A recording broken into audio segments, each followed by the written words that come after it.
Alors, mes filets entrepreneurs aujourd'hui, encore une fois, pour ceux qui n'ont pas eu d'écouter m'écouter parler pendant 15 minutes, quitte la vidéo, ok. Mais tu vas louper beaucoup de choses que tu pourras apprendre et comprendre. Et le sujet principal d'aujourd'hui, c'est tu as 3 ennemis invisibles qui te bousillent au quotidien, littéralement, et tu t'en rends pas forcément compte, vraiment.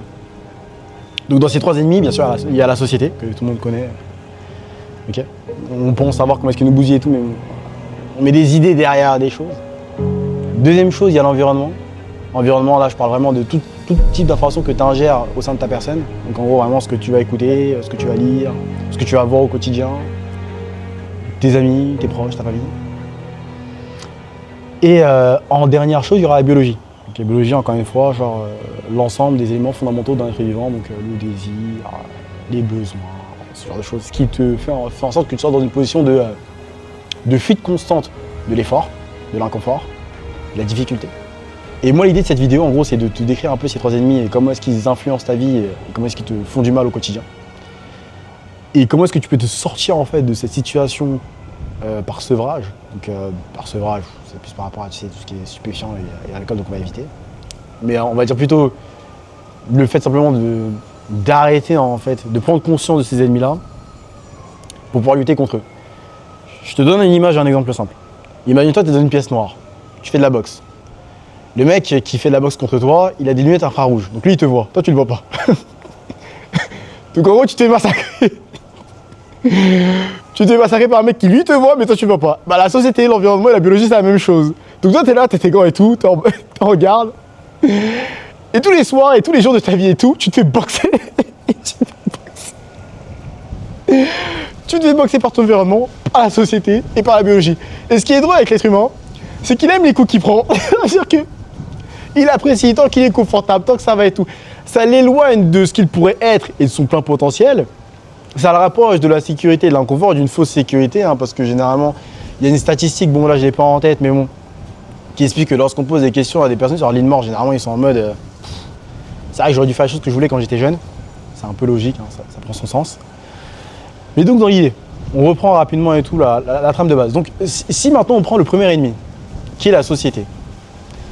La société, elle te contrôle et elle t'éteint dans beaucoup de domaines. Okay, dans ce que tu manges, déjà de base. Il faut savoir qu'aujourd'hui, les aliments que tu manges, ils ont beaucoup moins d'apports nutritifs que ce que tu mangeais auparavant. Une pomme d'aujourd'hui, ça ne vaut pas une pomme en 1940, on est bien d'accord. Tous les aliments que tu vas pouvoir manger, le McDonald's, en plus le pire c'est que ça a été prouvé. Tu vois des documentaires, tu vois des réseaux, tu vois des personnes qui vraiment vont expliquer à quel point c'est mauvais, à quel point ils ont des stratégies pour rentrer dans ta tête comme quoi c'est bon, à quel point ça va générer du coup de la dopamine à l'intérieur de ton cerveau, mais tu vas quand même apprécier et continuer à le faire. Je pense que c'est important de prendre conscience d'à quel point ces choses-là te bousillent au quotidien, à quel point du coup ils utilisent une série d'événements chimiques qui se passent dans ton cerveau pour déclencher la dopamine et te rendre accro, comme les réseaux sociaux aussi, c'est un beau moyen, et à quel point ces personnes-là, en gros, ils t'utilisent pour continuer à bâtir leur richesse. Pourquoi je te dis ça ? Je pense que tu sais qu'actuellement dans le monde, il y a moins de 3000, ou un peu plus de 3000 milliardaires, okay, sur 7 milliards d'habitants, c'est très très peu. Et ces personnes-là, ils ont des conglomérats, donc au niveau de l'eau, la nourriture, les terres agricoles, etc. Et ces personnes, ils ne veulent pas que tu rentres dans leur business. Donc si jamais un jour tu arrives à un stade, je te le souhaite, de pouvoir commencer à rentrer dans certains secteurs, même la téléphonie, tu verras, c'est assez... c'est fermé, c'est cloîtré, c'est seulement certaines personnes, c'est contrôlé. Pourquoi ? Parce qu'il y a une narrative, il y a une histoire qu'il faut raconter au monde. Et cette histoire-là, ça va permettre d'avoir le contrôle sur toi, sur ta personne, ton quotidien. Parce qu'aujourd'hui, comment est-ce que tu vois les choses, c'est comment est-ce que tu penses. Ta perception, c'est ta réalité. Donc si demain tu ne te crois pas capable, bah, tu feras rien qui prouve que tu es capable. Et ça, en fait, constamment, eux, ils ont compris, en gros, ils ont vraiment compris comment fonctionne la psychologie humaine, la société. Et ils vont mettre tout à leur disposition pour t'éteindre. Que ce soit du coup genre dans l'eau, que ce soit dans la nourriture, que ce soit dans les publicités que tu vas voir au quotidien, que ce soit dans l'utilisation d'applications mobiles et téléphoniques au quotidien, que ce soit dans la mise en place et la facilité d'accès aux services, aux biens, aux commodités. Donc il faut prendre conscience que la société te met dans une position de confort extrême pour que tu prennes le moins de risques possible, mais au-delà de ça, pour que tu te complaises dans ta situation, qui t'empêchera bien évidemment de briller dans ta vie et de devenir ce que tu veux devenir et ce que tu pourrais être. Et la finalité, c'est en fait, c'est que tu ne te poses même pas la question de qu'est-ce que tu veux devenir et être. Et tu te rendras compte que les personnes, quand ils se posent cette question, donc qui est-ce que je veux devenir, qu'est-ce que je veux faire, qu'est-ce que je veux être, bah, ils se sentent mal. Ils deviennent anxieux, angoissés, stressés, ils dorment mal. Ils commencent à regarder les différentes formations. Oh, mais non, je prends pas, trop d'argent, escroc, etc., etc. Et ça, en fait, c'est l'opposition qu'a créé la société dans ton esprit. Donc, ils t'ont mis un max de confort.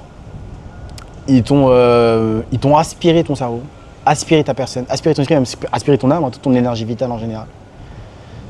Qui te met dans une position aujourd'hui, à chaque fois que tu veux commencer quelque chose, tu manques de motivation, tu as la flemme.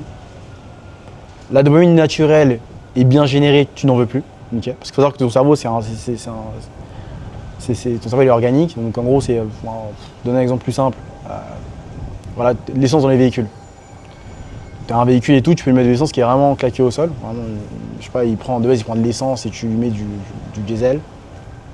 Vraiment un diesel, vraiment un mauvais diesel quoi. Bah, tu fais que ton véhicule et tout, genre il fonctionne le moteur fonctionne à une mauvaise essence. Ça, c'est la mauvaise dopamine. C'est les réseaux, c'est ce que tu manges, c'est ce que tu bois, c'est ce que tu vois, c'est ce que tu entends. Bref, c'est quand tu parles, parce que genre, il s'affole aujourd'hui que le fait de parler de soi, ça génère autant de dopamine que manger un carré de chocolat. C'est quand même dingue. C'est-à-dire que tu te demandes pourquoi tu aimes parler de toi, bah, c'est parce que ça te génère beaucoup de dopamine. Et à côté de ça, tu as la bonne dopamine. Donc la lecture, le sport, le travail sur un objectif précis, la méditation, bref, toutes ces choses-là et tout qui génèrent beaucoup moins de dopamine, mais c'est de la bonne essence pour ta personne et ton cerveau. Et comme tu es déshabitué à ça, bah tu as perdu. Et le seul moyen en fait de regagner pouvoir sur toutes ces choses-là, c'est de les arrêter. C'est de prendre un temps vraiment pendant 1 mois, 2 mois, 3 mois, 1 an s'il le faut, de tout stopper.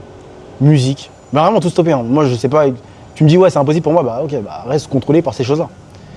Le seul moyen pour moi en tout cas dans ma position aujourd'hui, de savoir si j'apprécie réellement quelque chose, c'est de l'arrêter totalement, de m'en détacher complètement, de ne pas me faire appeler par cette chose-là, et par la suite de revenir en décidant de faire cette chose. Et d'apprécier le moment, cette chose-là, car elle ne me contrôle plus. La musique, j'ai arrêté pendant quasiment 1 an et demi, 2 ans. Au début, je me faisais appeler par la musique. Oh, le son revient dans ta tête, etc. Tu as envie de l'écouter. J'ai arrêté vraiment au bout de 2, 3, 4 mois. Les sons, les musiques ne revenaient plus dans mon esprit, les mélodies. Je les avais plus. Au bout d'1 an, écouter la musique et tout, c'était vraiment, je m'en fichais quoi. Ça me faisait une chaux ni franc. Enfin, limite, ça pouvait m'énerver d'écouter de la musique. Ça me faisait mal au cerveau. Et aujourd'hui, je décide quels sons je vais écouter, quels sons je ne vais pas écouter. Et comment est-ce que je sais que j'ai encore le pouvoir de décision par rapport à ça? C'est que je ne me fais plus appeler par la musique. Il n'y a plus de paroles qui restent dans ma tête, etc. Et tout. C'est vraiment en gros une décision consciente de tiens, pourquoi pas, là, je mettrais un petit son comme ça.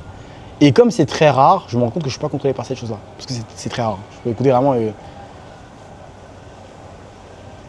de moi-même, sans que mon environnement mette des sons et tout, un son dans moi, très sincèrement. Donc ça, c'est par rapport à la société et le sauvage à faire pour pouvoir s'en sortir. Parce qu'il y a beaucoup de choses et tout dont on parlera, ok. Même si vous voulez en parler un peu plus en profondeur sur certaines choses au niveau de la société, envoyez-moi un petit message sur Instagram, je vous répondrai. Deuxième chose, du coup, là on parle de l'environnement, ok. Et l'environnement, je vais être très très large. Parce qu'on bloque souvent l'environnement, du coup, à tes amis, ta famille et tout, qui veulent pas que tu réussisses, etc. Déjà, le fait que ta famille ne veut pas que tu réussisses, c'est normal, ok. Ton père, ta maman, ils ont porté tes couches. Tes frères, ils t'ont vu depuis que tu es jeune. À la base, dans ta vie, tu étais vraiment quelqu'un de nul. Moi, j'étais vraiment vu comme un loser et tout, dans ma famille et tout au quotidien. Mais il faut comprendre une chose, c'est que ta famille t'ont vu grandir. Chaque instant de ta vie, ils l'ont vu. Il n'y a aucune preuve concrète que tes parents devaient avoir sur le fait de croire en toi, dans l'idée de lancer un business et qu'ils réussissent. Aucune preuve. Il n'y a rien de concret qui montre à tes parents aujourd'hui que tu es en capacité de lancer un business et de faire qu'ils réussissent. Et c'est pour ça qu'ils ont peur. Parce qu'ils t'ont jamais vu dans ce type d'environnement. Ils ont aussi une position et ils ont aussi bien évidemment une conceptualisation du monde différente de la tienne, avec le statu quo, etc. Ok, super. Mais imagine-toi être un petit génie, un petit Elon, qui à côté de ses études, il fracasse tout, il est voulu par Microsoft et tout par rapport à ce qu'il est capable de développer en termes d'application. Ses parents, au bout d'un moment et tout, genre, ils sont en mode, bon, bah, l'outil, c'est un petit génie et tout, il peut faire du business. Parce que comment est-ce qu'il est et tout, genre, vu comment est-ce qu'il est depuis qu'il est jeune, il n'y a pas de souci. Il peut arrêter ses études et faire du business. Mais toi, dans ta vie et tout, constamment et tout, tu prenais des blâmes à l'école, tu allais te faire exclure constamment 1 jour sur 2. Ta journée, c'était en gros, genre, je sais pas, la passer au terrain avec des amis et des filles, etc. et traîner constamment en bas de la cité ou je ne sais où. Bah, comment est-ce que tu veux que tes parents te fassent confiance? Ils se demandent en gros, ouais, non, lui actuellement, il peut faire du business, il va réussir. Non. Pour eux, voilà, t'es leur enfant, il faut qu'ils te protègent, ils ont un chemin particulier pour toi et ils ont vu à quel point dans ta vie t'étais claqué. Ils voient pas pourquoi tu goûtes, tu ferais du business. Comme toute personne qui dit ouais, je vais faire de l'argent parce que tes parents ils ont une jeunesse aussi, donc ils ont passé par la case investis et fait de l'argent, lance ton business, ils ont vu tout ça et du coup sur la base de tout ce qu'ils ont de toi, pas vraiment d'éléments qui prouvent que tu pourrais y arriver.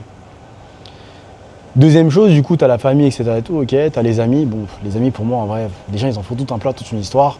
Il faut comprendre qu'il y a des personnes qui sont sociables, d'autres qui sont asociales. Moi, je suis pas asocial. Okay.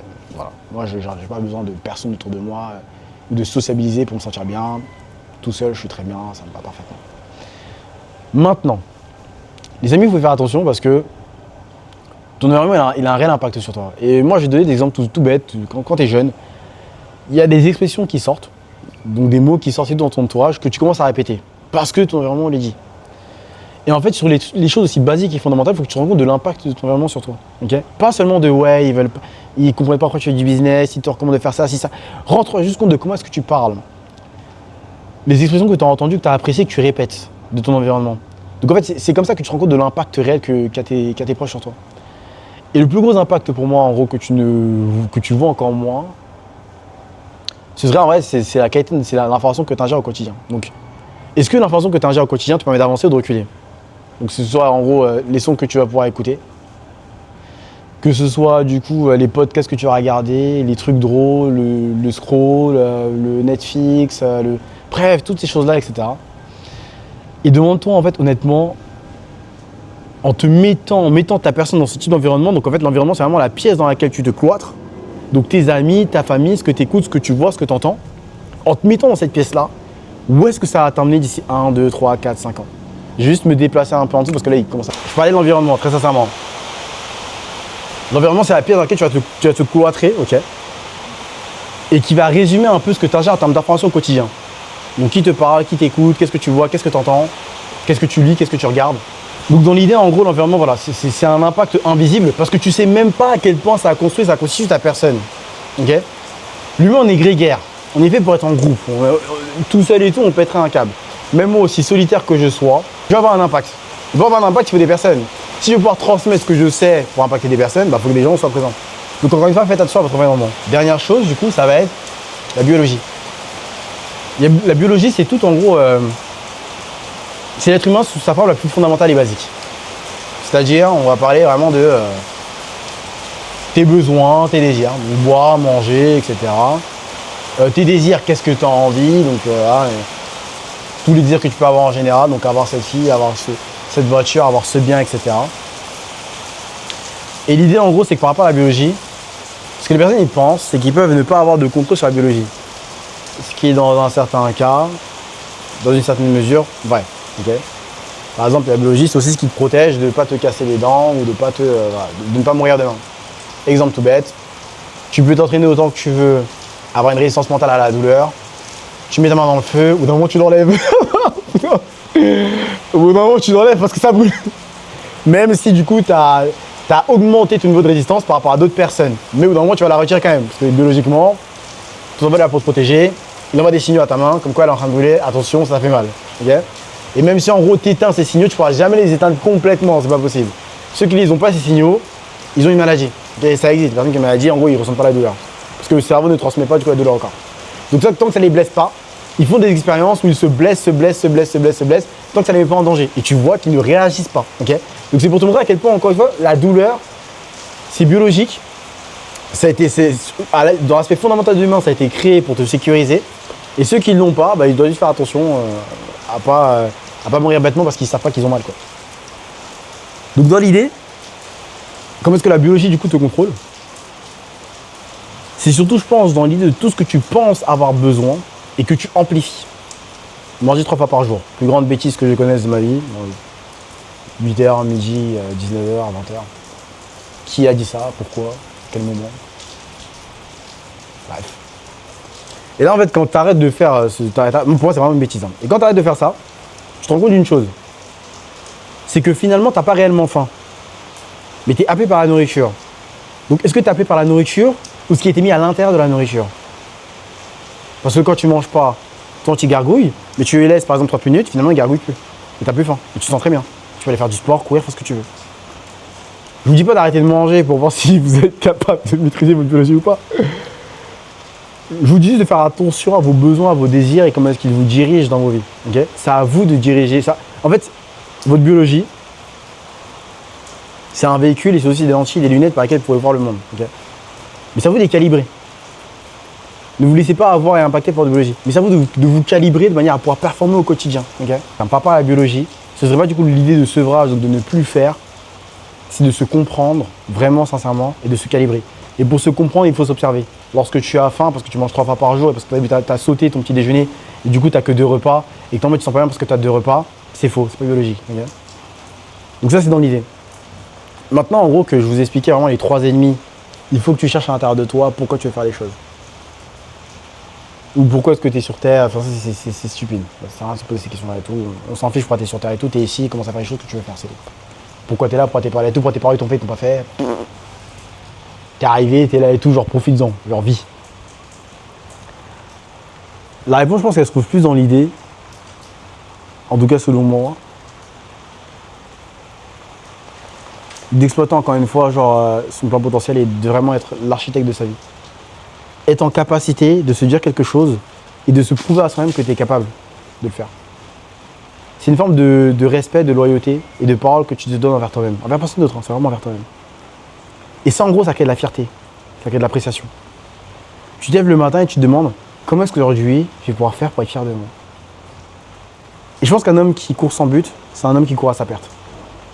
Si tu te lèves le matin sans objectif et tu mets sur ton téléphone et si tu es sur TikTok et tu appelles ton pote et tu racontes sa vie, tu racontes ta vie et tu dis ce que tu vas faire sans jamais le faire, c'est que tu as une vie qui est bien misérable.